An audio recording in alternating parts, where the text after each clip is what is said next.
Microphone check.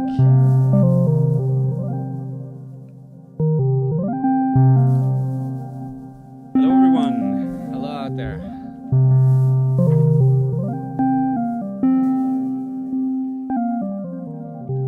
We're back. Yes, and I guess I'm not, because this is my first time joining. This is your first time joining the live stream. My name is Jacob, and I'm a product designer here at Torso. And I am Patrick, and I do customer support and also content together with you as well. Yes, and happy to have you here. Thanks a lot. Thanks for having me. So the last couple of times we had Matthias here, which was one of the co-founders of Torso. Now we have a new guest, a new torso representative here. Yeah. And I guess that's also going to be a theme going forward, that different people will join the live stream and bring something new to the table as well. Yeah. Exactly. So we're gonna change up the format a bit as we go, going down the line with these live streams. So today we'll be doing maybe some more demos and some more explorations of the S4. Yeah. It's going to be fun. It's gonna be fun. It's gonna be exciting. But we're also gonna do the community questions as we've done before, as well as some development updates on both the S4 and T1. Exactly. Nice. Before we start with the program, let's maybe just say welcome to another new face here in the stream. The S4 in white. So now you can have both the T1 in white and the S4 together. And yeah, I really like it. It's beautiful. It looks super cool. Yeah. And just before the white version was released, we did a white theme for the S4 as well. Yeah. So there's a nice little symbiosis going on here with the display and the hardware. Yeah, it looks really nice. Yeah. So welcome to that. And we also want to say that we're starting to roll out some more YouTube content. Yes. So yeah, we released the first one where you, Jacob, you did a jam in 10 minutes with the sine wave. And yeah, this is a new format which we're going to be doing. And we have another one I did with just using a kick coming up. And if you have any suggestions out there to what could be interesting, then we'd love some input. Yeah, so the format is track in 10, where we kind of want to push the limits of the S4 and see how far we can get in 10 minutes. Yeah, and also maybe just using a single sound or something like that. Exactly. To have a bit of boundaries and yeah. So but yeah, it's a fun way to create. Also having just 10 minutes and just seeing what comes up. It's amazing how fast those 10 minutes fly. Yes, it is. Yeah. So we're doing that, and then we're doing another format, which you can follow along on YouTube. We're going to release that soon, hopefully. So that's going to be a different kind of thing. A bit more tutorial based. And again, if you also have some suggestions to what could be nice showcasing on the S4 or T1, we are more than welcome suggestions. Yeah. Exactly. Yeah. Besides that, we had our second live event. Yeah. Concert night here at the office. So last year we moved into a pretty big new space. Yeah. Where we have room for we have a big sound system a here really now. Big sound system. and some would say too big. Some would say too big. It looks cool though. Yeah. Sounds good. Amazing concerts. I was really blown away. And so who was on the program? Yeah, it was Suri and Controls and Colombo. What's Lorenzo? Lorenzo Colombo. Yeah. So you have 3 different approaches, and I really like Lorenzo Colombo's set with the data machines together with the T1. So yeah, there's live sessions that have been made. So we're really looking forward to seeing those as well. Yeah, so we're going to put that up on YouTube as well. We did one with Idra recently, which is up on YouTube now, but we're going to do more of those as we do these concert nights. Yeah. So we hope that's something you look forward to. It's always interesting and exciting for us to see musicians in the real world using our instruments. So we hope that you would like that too. Yeah, and I guess the next one will be in the new year sometime. And if you're Copenhagen, there's free beers and stop by. Yeah. Cool. So with that out of the way, maybe let's just go to the agenda for today. So let's move other to So as I said, we're going to go through some development updates on the S4 and the T1. Then we're gonna do a few community questions, and then we're gonna show some stuff on the S4 with CC, which you've prepared, together with a new update, 204. Yes. And lastly, we're gonna do some tips and tricks on the S4, and maybe have a bit of a jam. Maybe have a bit of a jam. That's the hope, at least. Let's see what happens. See how it sounds. We don't know 100% what's gonna happen, so that's what makes it exciting. Yeah. Okay, cool. So let's go to the first here. So let's talk a little bit about the S4 and where we are with that. Let's do that. So we released 204 this week. Yes, and with that, some MIDI CC bugs were fixed, which has been really nice.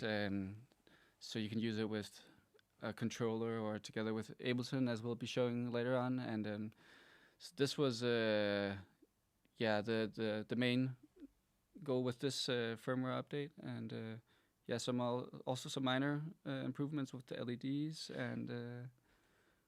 and there was an issue with overriding projects, which we also fixed. But let's just go to the CC again, because there was a problem, for people who don't know, there was a problem with receiving multiple CCs at once. Yeah, exactly. And that has been fixed, so it's much more usable in a performative setting, and you're going to show some cool tricks with that. Yeah, exactly. So maybe just leave it at that. Yeah, we'll dive into more later on. Yeah. Cool. The next big thing here about the S4 is an update on the glitches in disk. Yes. So with 2.0, we released the disk device, which is a streaming device, so it streams audio directly from disk. And this device has had some issues with glitching, both with long samples, but also in crossfades and stuff like that. This is top priority for S4. So this is something that we are working hard on. It turns out the problem is a bit more complicated than we expected. So there is still a few things we need to tweak and need to address before we can get it out there. Yeah, and I guess it's just as soon as it's ready, it's gonna come out. But we don't have an exact date on that. But it's gonna be really good having this fixed. Yeah. What we can say about the update is that it will be 205. Yeah. The version will be called 205. So we're not gonna wait on some of the features that we teased in a previous live stream. Yeah. So we want to get this out as soon as possible, and that means that the features that have been teased, we're gonna wait until we make sure that this disk situation is fixed, so we can move on in peace. Yeah. Yeah. So it's gonna be good. It's gonna be good. So that was 2 short updates on the S4. Let's move to the T1. Yes, let's do that. We also have two little things here. And it's gonna be 2.1, and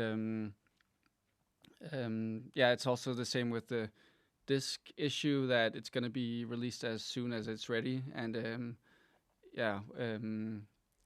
within this year is still the goal, and it's gonna have some new enhancements that you also showed in a previous Q&A. So let's just go. Should we go through these just so the people who haven't followed along maybe know? Yeah. So there's going to be some new voicing styles, hold mode, and the ability to lock random modulation on the T1 as well, and also as well as different bug fixes, and having the CCs follow the patterns as well, and also saving the CCs correct, and having the ability to filter incoming MIDI. Some of this is possible in the beta right now, so a lot of good stuff coming for the update, which I'm really excited about. So And we're gonna dive. There's a user question about the backup system. Exactly. So maybe let's wait with that. Yeah. Let's do that. So the next one here for the T1 is that together with the new update, we're also working on updating our documentation for the T1. So the user guide for the T1 will be moved over to where the user guide for the S4 lives. Okay. And that's on docs.torsoelectronics.com. Yeah. So that's an interactive web page online documentation thing, which makes it much more flexible for us to update the documentation with new updates. And yeah, it's just a really easy way to get an overview. You can search for stuff. Yeah, it's definitely really nice being able to have it updated along with the firmware, because also, now the T1 manual is a bit outdated, and then, it's going to be, it can follow the firmware updates as well as, when S4 updates come, we can have it all in sync that way. So that's going to be good. And have it in one place. Yeah. Yeah. So, I'm looking forward to that. Yes. So that was T1. We are running through this. Yeah. Let's do that. So the next part here is the community questions. So as we do, we ask you, do you have any questions for us? Yeah. We pick out a few, and today we have 5 questions. And you can ask these questions on Discord. Yeah. So let's just have a look at those. Let's do that. And have a talk about that. Yeah. So the first question here is, what features or ideas do the Torso staff personally find exciting for the T1's future? Yes, so I'm really excited about the hold mode. Love using the T1, but using an external MIDI keyboard to play some notes in, and being able to hold those notes and making long drones, and then fiddling around on the T1, going back and trying different things with different keys. I'm not really that good of I don't know much about music theory, but No. The T1 really helps me there. So just being able to have a keyboard and finding some places that sound really good, I'm really looking forward to this feature. Also having the CC system updated and saving these CC presets, it's going to be a lot of fun as well. Especially working together with Ableton Live and the T1, it's going to be a lot of fun. Yeah, nice. Yeah, and I can say a bit about the the future of the T1 besides this update. So I think we've mentioned it last time as well, that this update 2.1 we're working on for the T1 is what we've planned right now. So we don't have any updates planned in the future. It's not to say that there might be one, but it's not in the pipeline right now. We're focusing on other things. So it's just to say that I believe we talked about it last time as well, but it's just for people who didn't see that. But again, if there comes a really good idea, I think it's also always worth considering. So, it's gonna be good having because it's also been a long time coming. So sort of wrapping up the 2.1 update, that's gonna be a good place for the T1. Yeah. Nice. So that was question 1. Let's do another one. Okay, so this is about the backup system, which will be out in 2.1 for the T1. So will the new backup system remove single bank backup on the T1? Yeah, so this is an option in the beta config at the moment, but it doesn't really work that well. So this is not going to be possible in the new update. It's going to be a full T1 backup that's going to be made. It wasn't technically feasible to do it this way with the single bank backup as it is in the beta. No. But there is a workaround for this. It's going to be a zip file, the new backup system, and then if you disable autosave, you can go into this file and then manually edit the backup, and this way load single banks up. So when you make the backup via the config application, you'll get a zip file. Exactly. That zip file you'll be able to open and then access specific banks or whatever you want to save somewhere else. So it's kind of possible, but it's not something that's possible in the config itself. It's something you manually have to do. Yeah. But I think, the focus has been on making a solid backup system, because it's always been a bit unreliable. So a good solid whole T1 backup is also going to be good. Yeah. Cool. That's it for that. Let's move on. So, will patterns be able to send a program change on the T1? Yes. So no. Yeah. So no. But I answered that question as if I was like, So getting into this question is unfortunately no.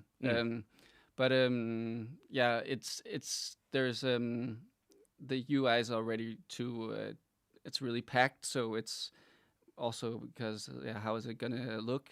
We spoke about this and spoke about a possibility of having like there's a CC track. It would be a program change track, because having it in the config would be too big. Wouldn't be possible. And so it's gonna be continue in the update with just having these patterns mapped to a program change, specific program change. It would be nice though being able to change synth sounds on a pattern, and this way customizing your patterns. But this is not something that's going to be possible for now, at least. Yeah. So now we're moving on to S4. So this is a question about what some would consider a very signature sound of the S4. Definitely, yeah. So the question is here, any tips on how to use the ring device to make it sound less metallic? So just to say, the ring device on the S4, it's a 48... 48 band filter. 48, filter bank with 48 filters. And when you, there's this, let's just move to the, let's move to this view. There we go. So, so this is the view, for those of you who don't know. And you see the 48 bands represented up here. And when you use the decay parameter, you resonate the individual bands. And what happens is that sounds will start to get very like organ, and that can get a bit unwieldy. It's really satisfying, but I guess definitely has a signature sound characteristic that really appeals to some and maybe not for some. But I guess there's also somewhere in between where it doesn't sound as metallic, and there's a lot of ways to use this filter. We spoke about just finding the right places to resonate, maybe to just enhance sounds, or I like using the filter bank on a send track, for example. So being able to switch more between still preserving the dry sound, which is also something that's going to come in with an update. Being able to have a sendability, right? Exactly. Yeah. So one of the new features that we also teased in another live stream was the ability to we're adding a new parameter mode to all the wet parameters on the S4, meaning that you'll have two different ways of applying the effects. So you have the behavior you have now, which is a classic dry and wet. So 0% is completely dry and 100% is completely wet. But what you then can do in the new update, which is coming, is to choose send mode, where you'll be able to preserve the original sound and then just add a little bit of just a little bit flavor, of the ring flavor. The ring flavor, exactly. Yeah. Because also I guess it takes a lot of the volume when you apply the filter as it is now, and then in order to maybe adjust for that or compensate for that, you sort of have to also maybe exaggerate the filter a bit, and then it becomes really metallic.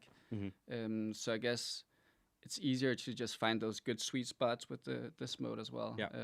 But as it is now, not turning up decay is for me the way to go. I like to use it in the like 10 to 20% range, where you can like almost feel it starting to come through, but it doesn't completely yet. I like that, and I also like the detune parameter. So on the second page of Ring, there's a detune parameter up here, and what that parameter does is it spreads the bands in stereo, but it also detunes the bands themselves, so you can get like more alive and unpredictable movements and harmonies. I like that as well. Yeah, definitely, and also using the tilt and maybe focusing a bit more on the low range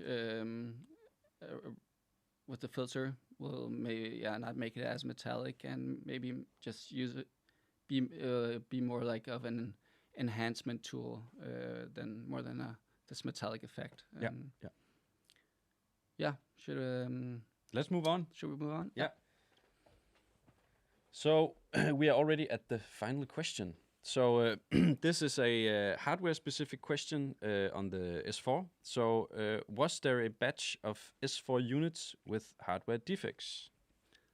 And there hasn't been any batch or a batch with any defects compared to others. It's the same hardware that's been throughout, except for the display. We had the display issue around a year ago, where our manufacturer of the display, they suddenly weren't going to produce it anymore.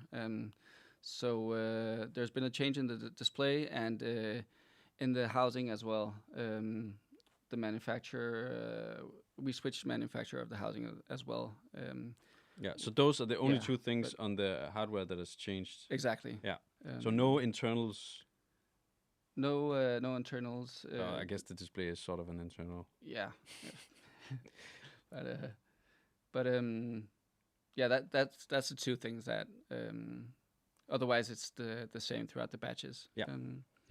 And we work continuously with our manufacturer to improve quality, to ensure that the S4 lives up to our standards. Exactly. And we're also looking into the encoder, what can be done to optimize this together with our manufacturer. So I guess that's that for the hardware. Yeah. Okay, so I guess this was kind of the question side of the live stream. Yeah. We have some other things prepared. We do. We have 35 minutes to do it. Yes. I think we might be able to do it. Let's try. Yeah.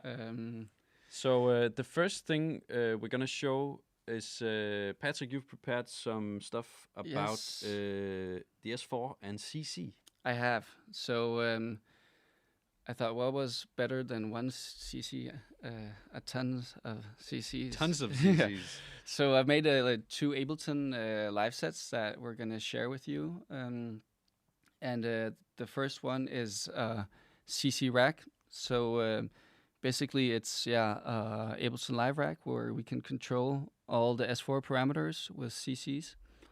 And let's maybe have a look at this. Yeah. On the. We'll just do a bit of a switch here. Yeah.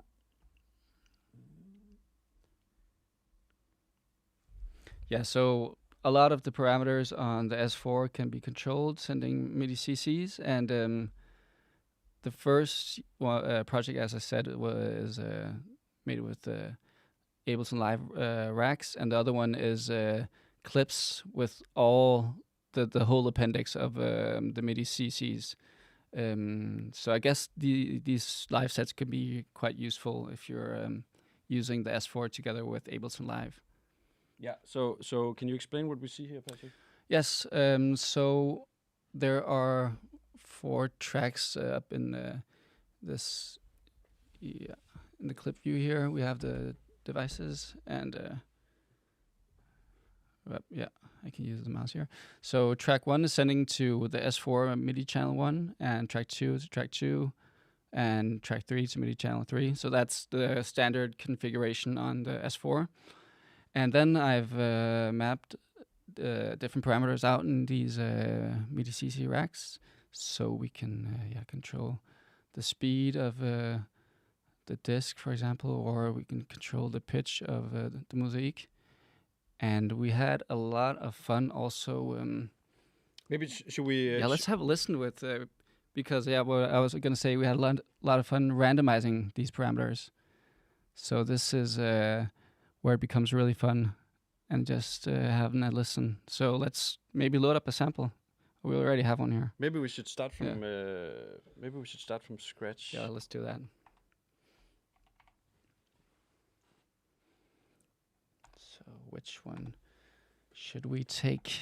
Should we take the good classic Bellix? Let's do it. Okay.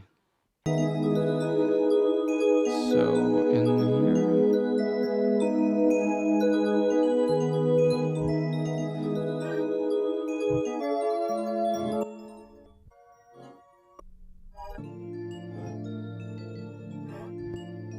Yeah, so now we're just randomizing different parameters.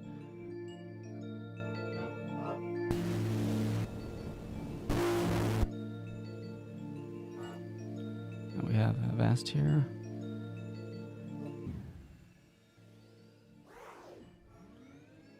Yeah, these can also be tuned as well.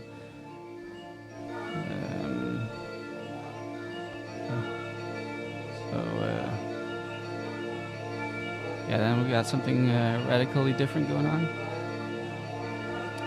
Let's try. This one was fun randomizing them.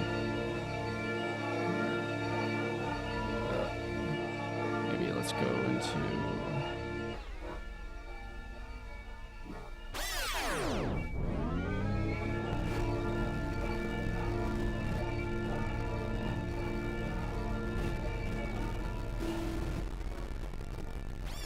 Oh. Wow. Okay. Yeah. Okay. Getting somewhere. Yeah. So this is. Oh yeah. Okay. Now we're somewhere else at least. Yeah, just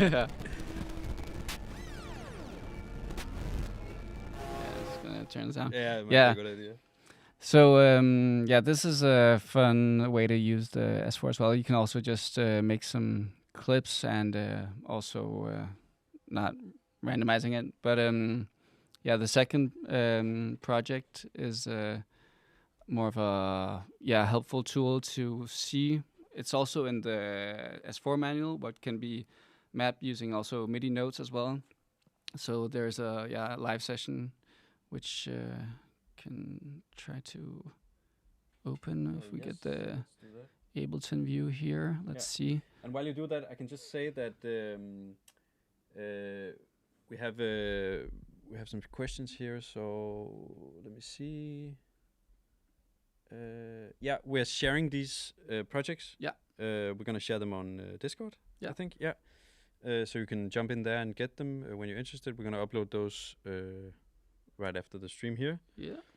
And yeah, someone had a cool idea here where you can start randomizing in Ableton, do some crazy stuff, and save that to scenes, and have different variations very quickly with the yeah.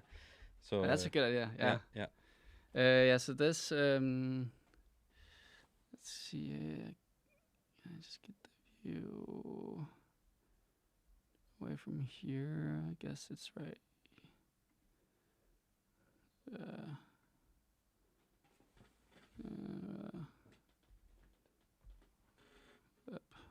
There we go. And get over here. Yeah. Okay, so we can see we have the MIDI notes that start the S4, and we have track 1 mute.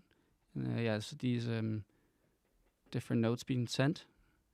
And the action buttons, they are being sent to channel 15 here. So these are, the perform macros. And then we have the different tracks here as well, with the material and granular filter slot and color and space slot. So all the parameters here. And I just went ahead and did some simple envelopes on some of them. They should be good to go with the correct CC value here. Yeah, so what you can use this for is open this up and kind of use it as a overview of the CCs. Yeah, exactly. But you can also launch the clips and make some fun automation. Exactly. So this, you could also have some follow action going on here and randomizing it that way, or also launching several clips over here.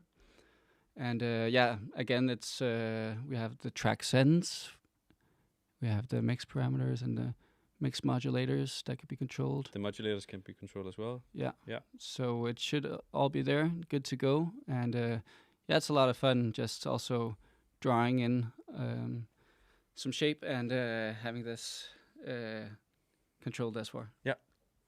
Nice. We'll be sharing this. Yeah. And then hopefully you guys can take something out of that and use it for your own stuff. It's really cool with the CC now. It opens up so many possibilities to finally have that down. So that's nice. Cool. So off to some more demos. Yes. Let's just close this up. And let's do like this. Okay, so now we're on to some more general tips. Yeah. We've had a good time doing that on the other live streams, so we thought we'd continue to do that. And it's also a fun way to show how we like to use the instruments, and also maybe look at if, there's something we can see that people are talking about, or if you have any questions on how to use a specific thing. We talked about Ring now. We could have shown something with Ring, I guess, but maybe another time. But it's a nice way to show some cool tricks. Yeah, and, I always learn something from myself as well. Exactly. So I can start off. We have this little project going on right now. It's completely clean. There's nothing in it. Okay. But we will be putting something in here. Yes. So a super cool thing to do on the S4 with some drums is to use the random modulator to slice up your drum breaks. Okay. So we're gonna explore that a little bit, and I have one twist for it, which I really like. Okay. So we're gonna look at that. So let's start off by finding the break. It's here.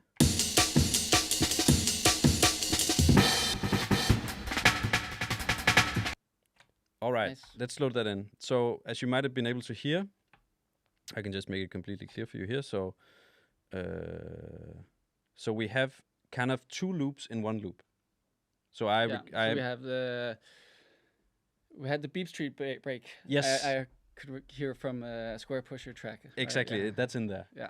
And then we have another one here in the beginning, or maybe it's the other way around, I can't remember. But these two, so let me just show you. So this is the first one. Just gonna...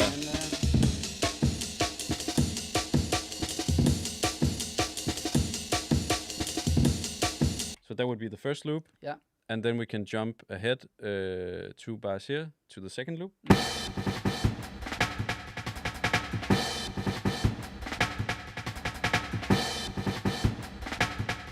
Right, so let's have some fun with that. So a cool thing we can do is we can start to play a bit around with modulation.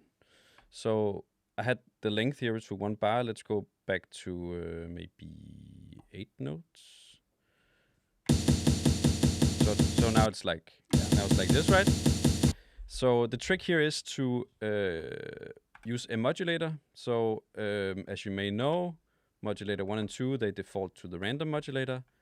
3 and 4 default to the wave modulator. Yes. If we open up wave, now there's just like a classic LFO type thing, sine wave. So we can move to another waveform here. So triangle or square. Yes. And square is what we want here. Yes. So this is the trick. We play, and I'll apply modulation, and then I'll find the first beat of the second loop. Okay. So it'll hopefully make sense when I do it. So you can hear it jumps between two parts of the sample. Yes. Almost there.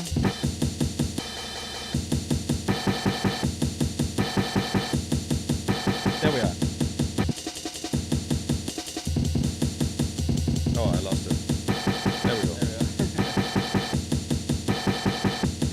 So what we now can do is we can turn down the rate a bit. So let's go again.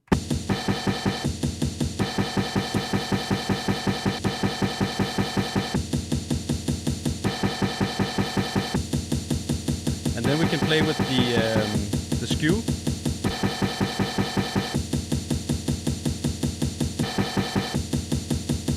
And let's maybe bump up the density so that makes it a bit snappier.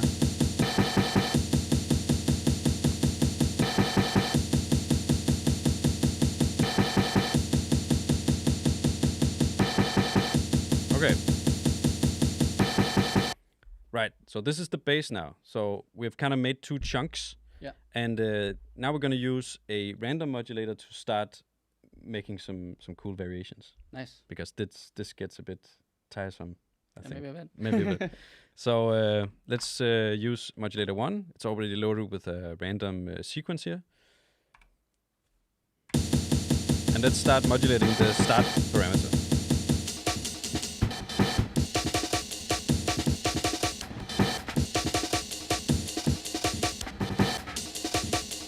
Yeah, so you sort of find an interval you like between two breaks, and now you're using random to get between two different areas, but with the sort of same interval with using the square. Exactly, yeah. So it almost feels like you're swapping in a sample or something. Yeah. So it's a little hack to get that sort of effect. So let's apply a bit of effects.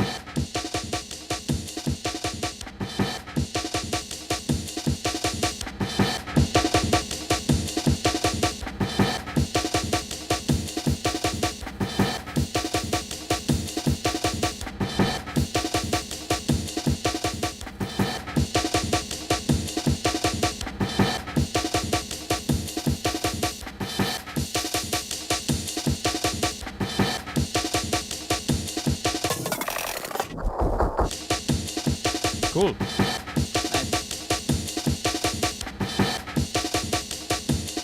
Oh, man, yeah. Cool. So that's kind of the basis now. Yeah. So let's do some layering on this track. So we're gonna open up the track view here. Let's copy this track. Let's go to track 2, and let's paste this track. All So right. now we have two copies of the same loop here.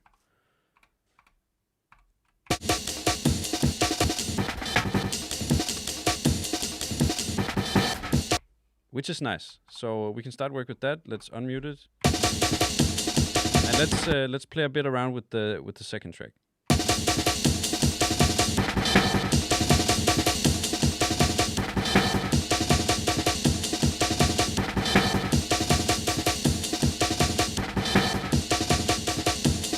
And I want to go a bit crazy with this because I want to kind of use this as an effect more than transients and stuff like that. So we'll move this into stretch mode, and stretch mode tries to keep the pitch of the sample, but using the tempo. And we get this by working with the sound or stretching it with the grains. Let's show it here. So we get this sort of distorted ringing effect because the grains are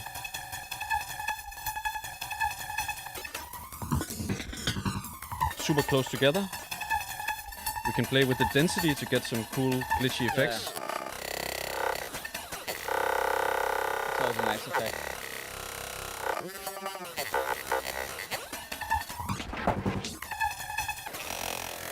So let's start to modulate that a bit.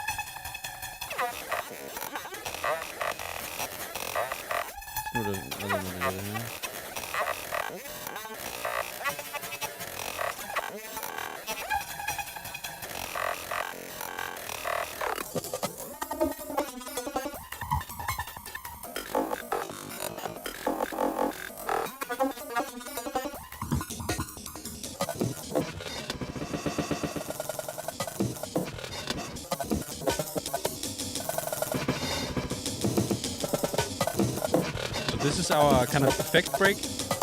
Let's move. Let's open up the first track again.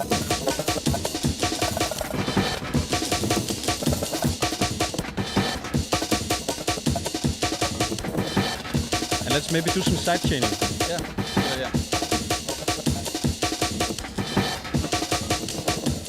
So we're gonna open up the modulator here on the mix page.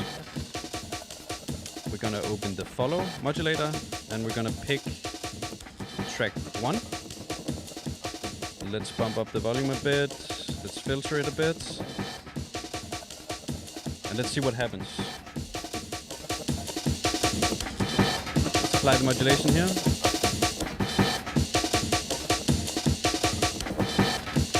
So we're kind of cleaning it up a bit. Yeah.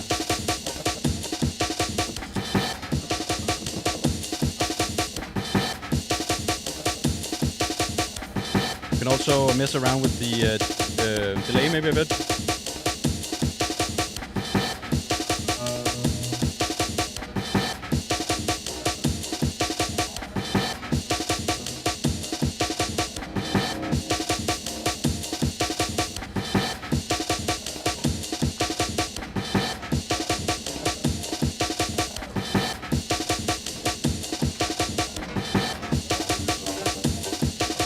We can have some fun with applying spread to the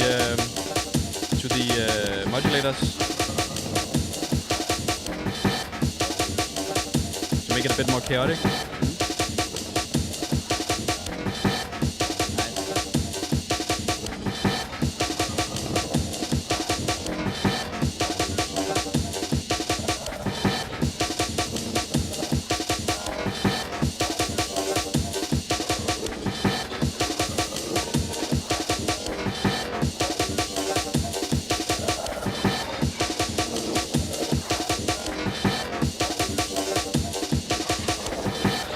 We're modulating the waves effect on the filter. Getting some interesting stuff here. And then we can go back to the first loop and add some variation to the break.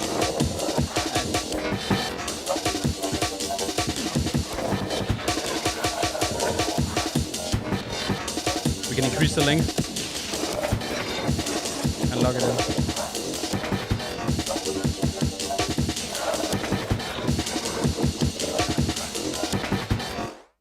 Nice. Right. Yeah, that was really a way to get the breakbeat to sing in a sort of way. You know, like this technique is really nice if you just want to have like a bit of subtle, interesting stuff, or go further as your example where you really get a nice blend between this dry breakbeat and this really warped out, chaotic, spacey, chaotic layer. Exactly.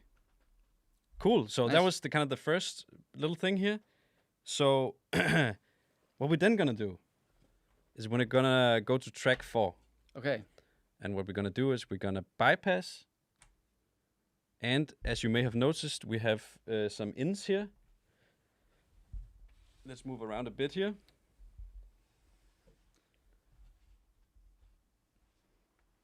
We have brought another S4. Oh. There we go. Beautiful. I think we're gonna zoom out a bit. Yeah.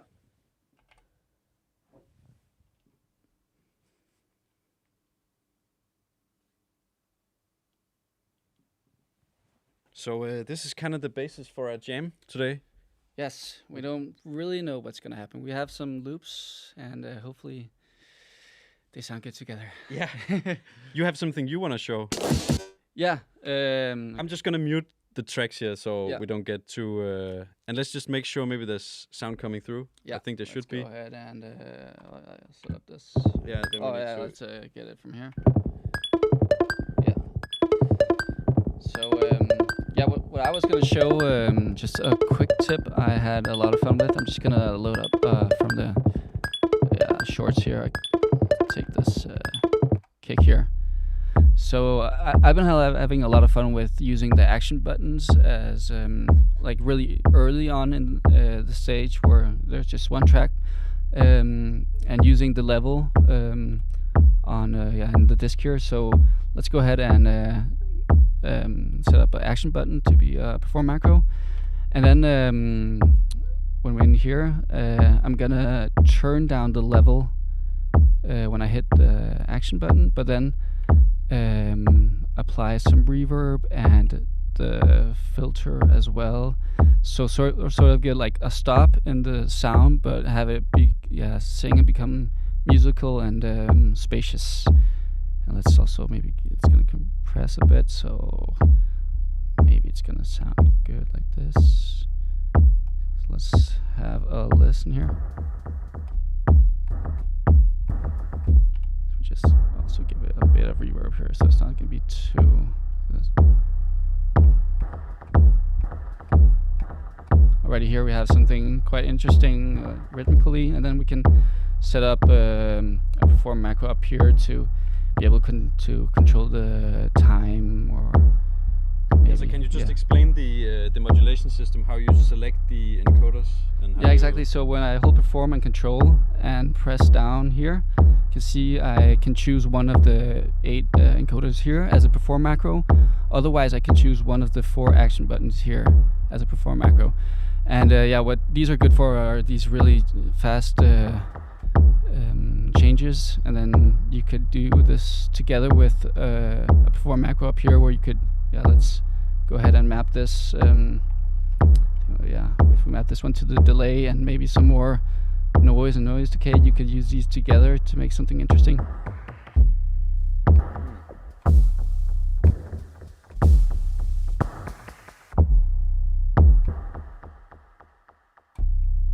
Yeah, so that's quite fun, getting into the perform macros quite early on when you're making a track or sculpting just a single sample, and from there get some inspiration for some maybe dubby track that was going on here or something else. Cool. So should we maybe can you maybe add like I think we got the breaks down. Yes. So maybe should we add like some sort of pad or some sort of ambience thing? Do that. I have one in here. Because then we can start to maybe get the jam started a bit. I have a pad, maybe I think this one.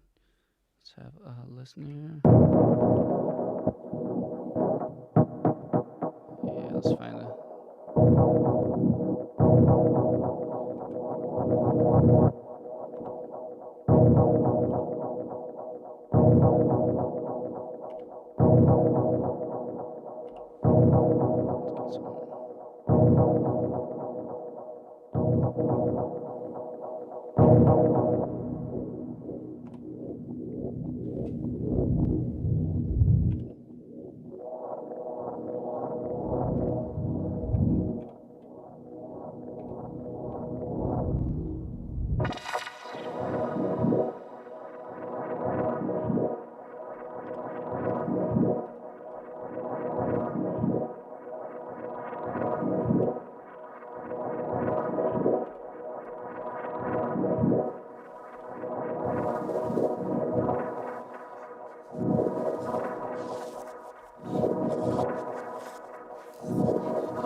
We started to jam. Yeah. We forgot to speak.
Thank you so much for tuning in, everyone.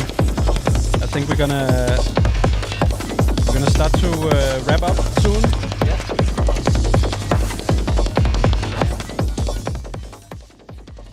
Some hours more, maybe. we're gonna play a bit more. Yeah, thanks for tuning in. It was a pleasure joining this time, and yeah, I hope the CC templates will be a lot of fun, and yeah, feel free to share some ideas for our YouTube videos coming along, and yeah, cool. See you soon, everyone. Have a good time out there. Bye-bye. Bye. Bye.